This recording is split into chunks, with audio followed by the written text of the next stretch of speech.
The girl in the wreckage, the sky above the moon, was dark and silent. No wind, no sound, no movement, just rocks, dust, and the broken remains of a crashed alien ship. Commander Rafe walked slowly through the wreckage. His boots made soft marks. In the gray soil, the air in his helmet was cold and still. This was not how he had planned his day. The ship had fallen from orbit 2 hours ago. No distress signal, no survivors expected. Just fire, metal, and silence. But then he heard something. A sound soft and strange. Like crying, he froze. His hand reached for his blaster on instinct. Crying? On a dead moon? That was impossible. He stepped over a broken beam, then ducked.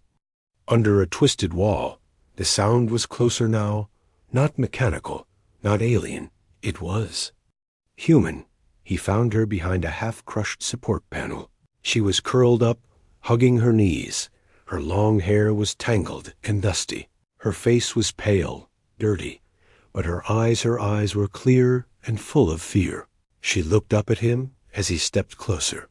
Her lips trembled, then she whispered, "Don't let them take me." Rafe crouched down slowly. He didn't point his weapon at her. He didn't speak right away. He just looked at her. "You're human," he said softly. She nodded, tears still in her eyes. "What's your name?" he asked. She shook her head. "I don't remember." Rafe glanced around. There was no one else, no bodies, no crew. Just this girl in the middle of a ruined alien ship. "How did you get here?" he asked. "I woke up in the fire," she said. "I was in a pod, but I don't remember entering it." Rafe opened a line to his ship. "Command, this is Rafe. I found a survivor," he said. "A girl, human, maybe 17. No ID, memory. Loss." There was silence, then static, then the voice of control. "No survivors were logged, Commander. Are you sure?" "She's here, crying," Rafe said. "I'm bringing her back." As he helped her stand, she gripped his arm. Her fingers were cold and shaking. Then she looked into his eyes and whispered something that chilled his blood. "They weren't supposed to find Earth." Rafe stopped moving. "What did you say?" She looked confused, like she wasn't sure what she had just said. "Who are they?" he asked, but she only shook her head again. "I don't know," she said. "I just feel it. Something bad is coming." On the flight back to the moonbase, Rafe watched her quietly. She sat in silence, staring out the window. The stars reflected in her eyes like memories. Back at the base, medical staff took her in. They scanned her, checked for injuries, but the scans found something strange. Her biology was human, but there were small anomalies. Tiny differences, small but unusual. A microchip near her spine. Non-human material fused into her bones. Rafe sat with the lead medic, watching the report appear on the screen. "This isn't standard tech," the medic said. "Not ours. Not alien either. Something else." The girl was placed in a holding room. Not a cell. She didn't resist. She just sat quietly, drawing lines on the table with her finger. Later that night, Rafe returned to her room. She looked up at him, calm, but tired. "Do you remember anything now?" he asked. She hesitated, then nodded slowly. "Only dreams," she said. "Dreams of stars. And a voice calling my name, but I can't hear it clearly. Do you know why you were on that ship?" "I think I was running," she said. "From who?" She looked scared again. "I don't know," Rafe sighed. This was far above his pay grade, but something deep inside told him this girl was important. Too important to hand over to the wrong people. As he turned to leave, she called out softly, "Commander." He turned back. "Please, don't let them shut me off." He blinked. "What do you mean, shut you off?" She stared at him, eyes wide. Then she said the words that would change everything. "If they shut me off, the message will never reach Earth." Asterisk a name she can't remember. The girl didn't sleep. She just stared at the wall, still and silent. Her eyes blinked slowly. like she was listening to something far away, something only she could hear. Commander Rafe stood outside her room. Arms crossed, he had seen war, blood, and strange things. In space. But this girl, she was different. She was quiet, but not empty, afraid, but not weak. The base commander, General Voss, wasn't pleased. "She's not cleared," he said. "She has alien parts. Unknown implants, no ID, and no past. She asked for protection," Rafe said. "She's human." "No," Voss said, his eyes cold. "She's a weapon." They moved her to the deep-level lab underground, cold, isolated. There, machines. Scanned her again, deeper this time. They found strange patterns in her brain. A second memory layer. Locked behind a wall of neural code, Dr. Leon, the base's lead neural specialist, stared at the scan in shock. "This isn't amnesia," she said. She didn't forget something is blocking her memories. They tried to ask the girl questions. Simple things. What's your name? Where are you from? Do you remember anyone? Each time, she answered the same way. "I don't know, but I feel like I should." Then she asked for something strange. "Give me paper," she said. "Why?" Rafe asked. "I need to draw it." They gave her a white sheet and a pen. Her hand moved slowly, carefully, like it remembered something her brain did not. A circle, surrounded by triangles, with two lines crossing the center. It looked like a symbol, not random, old, precise, almost. Sacred Dr. Leon's face went pale. She pulled up a file from classified archives. There it was, the same symbol. It had appeared in a deep space transmission 2 weeks ago. A signal sent by something unknown, still not decoded. "She's connected to the signal," Dr. Leon whispered. "But how?" Rafe returned to the lab that night. She was sitting in the dark, the paper still in her hand. "I didn't learn that," she said before he could speak. "My hand moved on its own." He sat down, calm but alert. "Do you remember anything?" "No?" She shook her head, but then her voice lowered, almost like a different person speaking through her. "I was made to remember things that didn't happen yet." Rafe's heart skipped a beat. "What does that mean?" She looked at him, serious. "I think I'm a message," she said. "A living message." That night, while reviewing the lab footage, Rafe noticed something strange. When she touched the pen, the lights dimmed for 1 second. When she drew the symbol, a power surge hit the outer tower. No one noticed it, but Rafe did. Next morning, alarms went off. The comms tower had been damaged, burned from the inside, not by a weapon, but by a signal. At the same time, the girl screamed in her room, holding her head. "They found me." She cried, "They're coming." Rafe rushed in, but she didn't see him. Her eyes had changed, glowing faintly, silver and violet like starfire. Then she collapsed, unconscious. Security tried to lock the room, but Rafe stopped them. "No one touches her," he said. "If she's the key to this message, we can't risk destroying the only translator we have." Later, she woke up slowly, her eyes back to normal. Rafe sat by her side. "I need to ask," he said. "Who are they?" She looked at him with tears forming again. "I don't know their name," she said, "but I remember." "Fear." She paused, trembling. "They aren't like us. They don't want to conquer Earth. They want to erase it." Then she leaned closer, her voice barely a whisper. "They don't want humans to remember what we really are." Rafe felt a chill down his spine. "What do you mean?" She opened her hand and showed him a small object she had hidden. A crystal disk, glowing with a blue pulse. "This holds the first truth," she said. "I don't remember my name, but I remember this. If this reaches the wrong hands, humanity won't survive the week." The truth beneath her skin, the crystal disk, pulsed softly in her hand. Blue light ran through its surface like veins, alive and watching. Commander Rafe stared at it, unsure whether to grab it or run from it.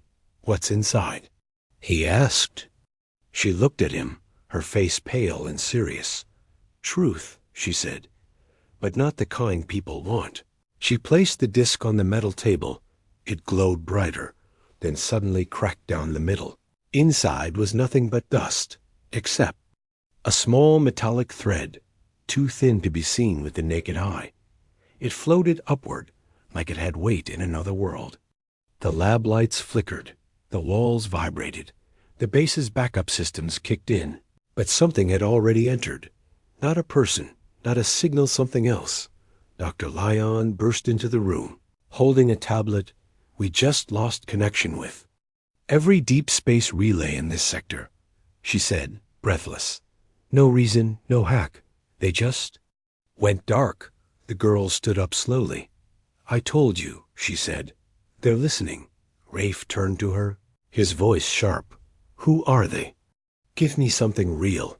She placed her fingers on her neck, just under her ear, and pressed. Soft click, then her skin shivered. Not metal, not fake, just different. Beneath her skin, a thin mesh appeared, like silver lace over her veins. Not robotic, but biological and artificial. "A living interface," Dr. Leon whispered. "She's not a cyborg." "No," Rafe said. "She's something new." The girl looked at them both. "Oh, now. I was born human," she said, "but I was changed." "By who?" She didn't answer. Instead, she walked to the wall and placed her hand flat against it. A soft hum began. Then images flashed across the wall. Memories, visions, Earth cities burning, ships fleeing, voices crying in panic. Then static and a strange alien symbol drawn in red. Over and over again. "I don't understand," Rafe said. She turned to him slowly. "I was made by humans to protect against the enemy. But the ones who made me also lied." Her eyes filled with tears. "They built me to warn Earth. But they locked the warning inside me." Rafe stepped back. "Why would they do that?" She clenched her fists. "Because the truth would break people." Suddenly, alarms blared across the base. Everyone's screens flashed red and unidentified. Vessel had entered orbit. No transponder, no signal, no response. Just presence. Rafe rushed to command center, a girl close behind him. The radar showed the ship long, black with curved spines that pulsed like organs. It hovered silently, watching.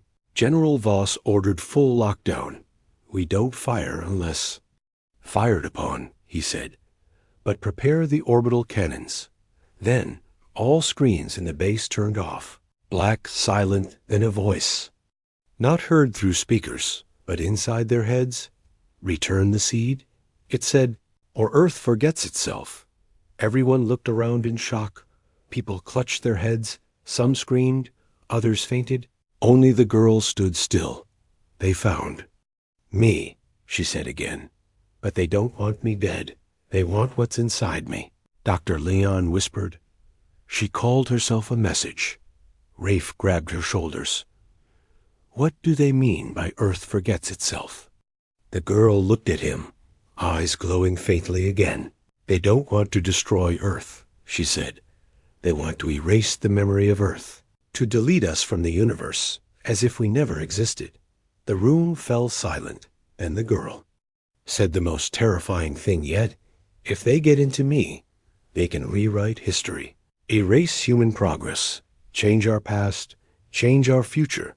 Rafe felt his stomach twist. "You're not a warning," he said slowly. "You're a vault," she nodded. "And they want the key." A second wave of energy hit the base, knocking out half the power. The strange ship above was charging something now. Glowing with green light, Rafe turned to the command crew. "Evacuate.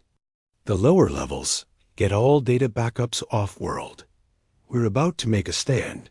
Then he looked at the girl and asked one final question. "If I protect you, will you protect us?" She nodded, but her answer was not comforting. "I'll try," she said, "but I'm not sure what I become. When they fully unlock me," the hidden message asterisk, the skies above the moon base pulsed with green light. The alien vessel hovered like a silent god, Its surface moved like liquid metal, alive and watching. But it didn't attack, not yet. It was waiting. Waiting for her. The girl stood in the base's main chamber, eyes closed. Her hands trembled slightly. Inside her, something was waking up. Something she could feel, but not control. Commander Rafe watched her carefully. She looked human. She felt human. But the way the lights flickered around her, that wasn't human. She's reacting to their presence. Dr. Leon whispered. They're calling to her. The girl opened her eyes. I can hear them, she said, but not with ears. It's like a song made of memory. Rafe frowned. What are they saying now? She paused. They're not speaking, she whispered. They're searching, suddenly. Her body jerked forward. Her hand flew out, touching the console behind her. The screen, dead seconds ago, burst into light. But not Earth tech, not alien tech either. Something else. A spiral of strange symbols spun across the screen, circles, lines, and what looked like mathematical dreams. Then it formed an image, an ancient city, built on a world that no longer existed. Tall towers made of glass and light, flying ships shaped like birds. And in the middle, humans, not future humans, not space marines or scientists, but old humans, primitive, barefoot, holding fire. What is this? Rafe asked. The girl stared at the screen, her voice distant. It's a memory, she said. Not mine, not theirs, but Earth's. Everyone froze. Even Dr. Leon's mouth stayed shut. What do you mean? She turned slowly, her eyes glowing again. Earth has forgotten itself, she said, and I was made to remind it. The spiral twisted again, showing star charts, ancient solar maps, all pointing back to one thing. Earth is not the original. Earth, we were moved, she said. Thousands of years ago, the real Earth died, and they built a copy. Rafe staggered back. That's not possible. She looked at him.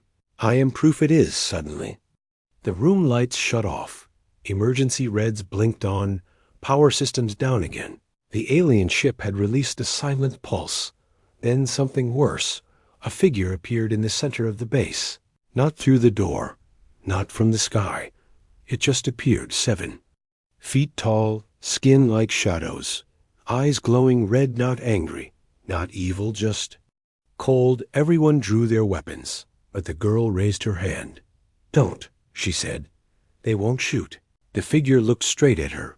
Then it spoke, not aloud, but inside their minds. Seed detected.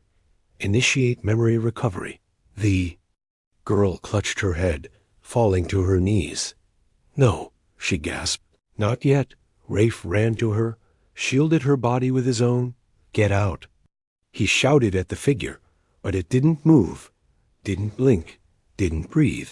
You are not in command of memory, the voice said. You are part of the illusion. Then the girl screamed. A wave of invisible force exploded from her chest. The figure was thrown back, crashing into the wall. Sparks flew, alarms screamed, walls cracked. The girl's body glowed white-hot, then dimmed. She collapsed in Rafe's arms. Her voice was shaking. I saw it, she whispered. I saw the beginning. Rafe held her tight. What beginning? She looked at him, tears running down her face. We were their children, she said. They made us, then feared us. They erased the real Earth to stop what we were becoming, Doctor. Leon stepped forward, stunned. You mean humans? The girl nodded. They didn't destroy us because we were weak. They destroyed us because we were evolving. Suddenly, the broken figure stood up again. It looked at the girl. You have exceeded seed parameters. You will be extracted. No, Rafe said, raising his weapon. You're not taking her. The figure tilted its head. She has already been activated. With that, it vanished. No flash, no sound. Just gone. The girl sat up slowly, shaking. It's not over, she said. They know I remember. They're coming to erase the memory again. Rafe stood, hands clenched. Then we don't run. He said, "We fight." The girl looked up at him. "There's more hidden inside me," she said. "But to find it, I have to go back. To where I was born." "Where?" She stood slowly. "Not Earth," she said. "Someplace older. Someplace buried. It's called Dawnfall." Project Dawnfall begins. The name echoed in Commander Rafe's mind like a whisper from the void. Dawnfall. He had never heard of it. Not in military files. Not in Blackside records. Not even in secret council meetings. But the girl said it with certainty, like it wasn't just a place, it was a memory. "I was born there," she said again. But it wasn't a hospital. It was a vault. She sat in the medbay, wires on her arms, monitors scanning everything inside her, but the machines couldn't keep up. Her neural activity had started changing, growing, evolving. Dr. Leon stared at the data. "Her brain is expanding," she said, shocked. "Not physically, but dimensionally. She's remembering across time." Rafe frowned. "What does that mean?" "It means," the girl said quietly, "I'm waking up." Hours later, a deep-level access file unlocked on Rafe's terminal. No one opened it. It just appeared. A black screen, one word. He clicked it. The screen turned white. Then N. Old video started, glitchy, black and white, scientists in full suits, shadows in the background, and a single logo, a sun breaking in half. A voice spoke, calm but cold. "Project Dawnfall," it said. "Classified Human Initiative 900 Zulu. Objective: preserve the human soul. Method: memory replication and biological host design." Then the screen froze on a picture. A girl, no older than 6, standing in a glass room. It was her. Rafe looked at the girl sitting next to him now. "You've been alive since then?" She nodded. "They never let me grow.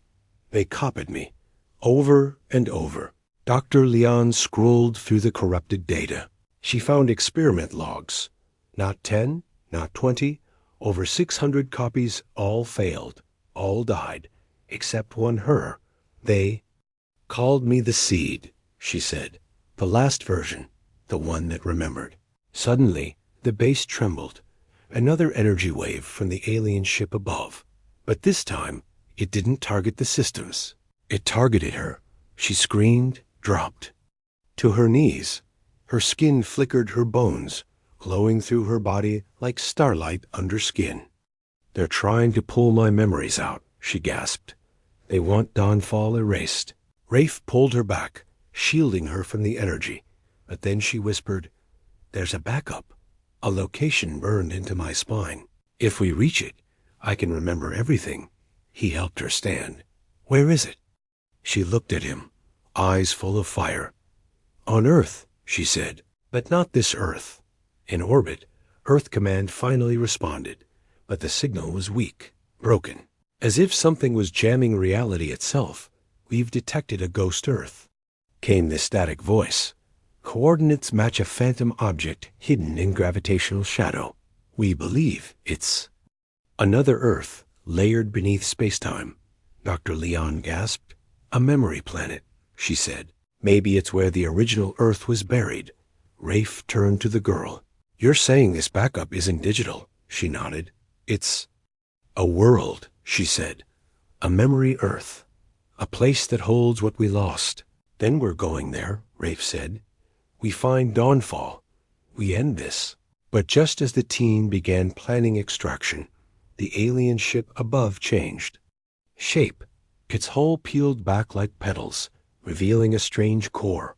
Floating inside, another figure, a copy of the girl, same face, same eyes, but empty. It looked down through the atmosphere. Initiating overwrite. The ship's voice rang in their minds. "False seed will be terminated." The girl stepped back, terrified. "That's version 223, she whispered. "They made her. Before me. She was never meant to wake up." "She's a failsafe," Dr. Leon said, shocked. "They built a version designed to replace the real one. to deliver a false message. Rafe clenched his fists. They're trying to rewrite our history again. A countdown started on the alien vessel. 10 minutes then. Total overwrite of Earth's planetary memory grid. A clean slate, a silent genocide without blood. Get her off the moon, Rafe ordered. We go to the Shadow Earth. We. End this at the source. As the ship prepared to fire, the girl whispered to herself. Her voice shook, but her words were clear. If they made me a message, she said, then I'm going to make sure they hear it. Rafe looked at her. What message? She looked up, eyes glowing again. Humanity remembers, she said, and we do not forgive. Betrayal in the stars asterisk. The jump to Shadow Earth wasn't smooth. It wasn't like warping through space. It was like falling through a dream. A sharp drop into memory. Commander Rafe gripped the controls as their ship shook violently. Lights flickered, alarms screamed. The hull groaned like it was remembering pain. And the girl, she sat still, eyes closed, mouth moving without sound, as if she was praying to something ancient. Then silence. The ship floated above a world that wasn't supposed to exist. Shadow Earth. It looked like Earth, but darker. The continents were the same. The oceans were in place, but no lights, no cities, no satellites. Just a dead copy of home. Waiting. This place gives me chills. Dr. Lean whispered. Rafe said nothing. He was staring at the planet like it might. Speak, and maybe it would. The girl opened her eyes. This is where it started, she said. This is where they built the first memory. As they landed, the air was strangely warm. The ground felt soft, but metallic, like the planet was alive and pretending to be Earth. They followed the girl through a forest of stone pillars, each one covered in symbols, some alien, some ancient. Human, all repeating one phrase over and over. The mind forgets, but the bones remember. In the distance, they found a structure, a black tower half sunken into the ground. It pulsed with low red light, and it called to her. She stepped forward, placing her hand on the surface. It melted at her touch, opening a narrow path inside. The walls glowed. As she walked, lights responding to her, remembering her, then a voice spoke, deep and human. Version 600A. Seed integrity confirmed. Welcome back. Rafe raised his weapon. Who's there? A figure stepped out from the dark. A man tall, old, wearing a deep gray coat. Dr. Leon gasped. I know that face, she whispered. He was declared dead 30 years ago. Dr. Kale, one of the original architects of Project Dawnfall. Kale smiled softly. I didn't die, he said. I stepped into memory. The girl stared at him, confused and angry. You made me, she said. You locked me in that vault. He nodded. To protect you. But more importantly, to protect us?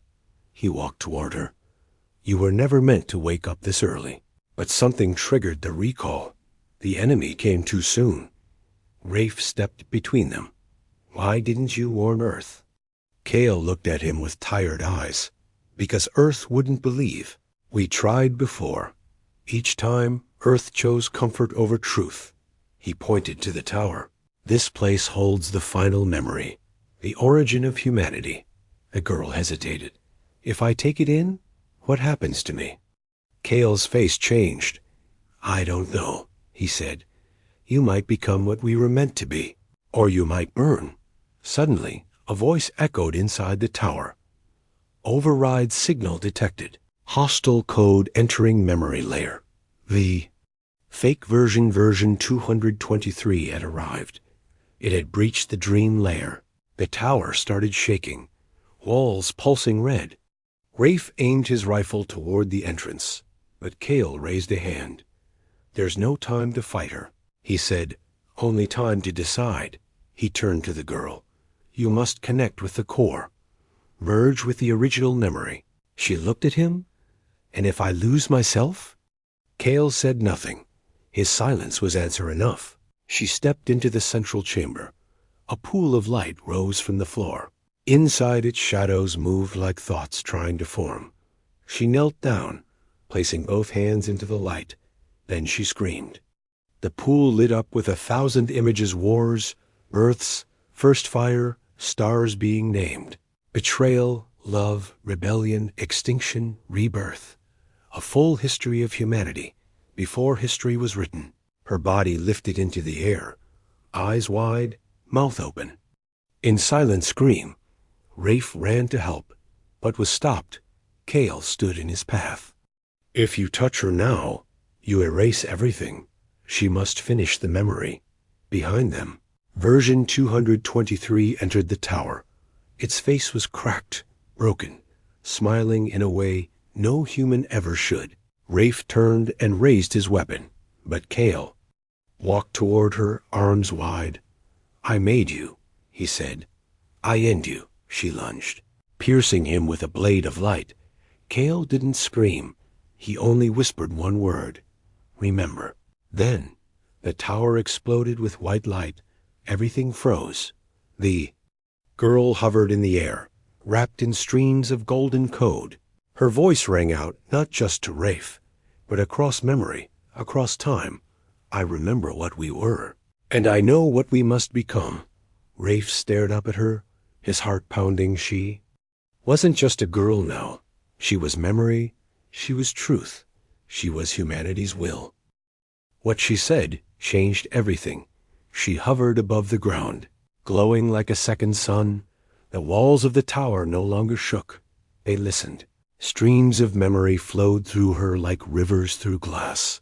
She saw everything, before Earth, before stars, before even time had a name. Commander Rafe watched from below. His breath held. The girl he had rescued was gone. In her place stood something ancient, beautiful, and terrifying. The air around her shimmered with echoes, whispers from the first humans, from children who never got to grow, from voices that history had erased. Dr. Leon whispered, she's not just a message anymore. She's become the author. Then version 223 stepped forward. The false copy, her face now cracked with rage, her skin flickering like broken glass. You are not the chosen one, she hissed. You are a mistake. The girl opened her eyes, calm and full of fire. No, she said. I am the correction. With a motion of her hand, she drew the forgotten languages from the air. Symbols of light formed around her like armor. Old human power knowledge before science. Wisdom before fear. Version 223 lunged, but her body shattered before it even touched the light. A scream echoed through the tower, then silence.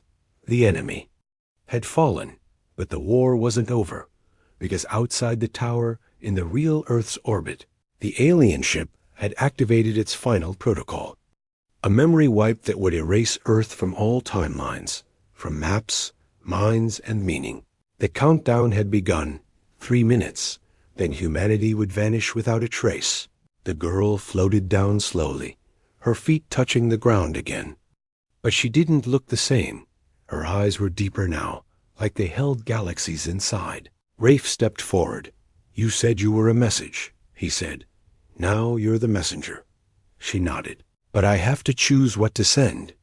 If I connect to the memory grid, I can rewrite everything. Dr. Leon stepped beside Rafe. But rewrite what? She asked. The past? The future? The girl looked between them, and then up at the sky. No, she said. I will rewrite the present. She raised her hand, and the ground beneath them opened. A pillar rose glass, metal, light, and bone. It was the origin node, the heart of Project Dawnfall, the place where human memory had first been recorded. Kale's voice echoed faintly. Only the seed may choose. Only she may decide what we become. She placed her hand on the node, and for a moment time paused. All stars slowed. All sound vanished. Even breath waited. Then she spoke. I remember, she said, that we were never weak. We were never just animals who learned to speak. We were creators, fighters, dreamers, and they feared that. She turned her head toward the sky, where the enemy ship charged its weapon. "But we do not fear them," she said, "because we remember light exploded from the tower, rising into space like a golden storm. It hit the alien ship and passed through it. Not burning, not destroying, but rewriting, the ship began to crack. Its metal screamed. Its core vanished, not in fire, but in forgetting. The aliens who built it would never remember what they had sent. Their memory of Earth gone, their anger dissolved, they had not been defeated. They had been unwritten." Rafe shielded his eyes as the tower's light faded, and when he looked again, the girl was lying on the ground, still, breathing, but changed. She opened her eyes slowly. Rafe helped her sit up. "What did you do?" he asked. She smiled weakly. "I gave Earth back its voice," she said, "and I took theirs away." Dr. Leon knelt beside her. "But how did you choose what to remember?" The girl looked at her. "I didn't," she said. "I let Earth choose." And somehow the world had chosen hope above them. The sky was still. No alien ships, no countdowns, just stars shining quietly. The girl stood up slowly, no longer glowing, just human again. But something in her eyes remained Rafe. Put a hand on her shoulder. "What now?" She looked at him. "We remember," she said, "and we protect that memory. Always the end."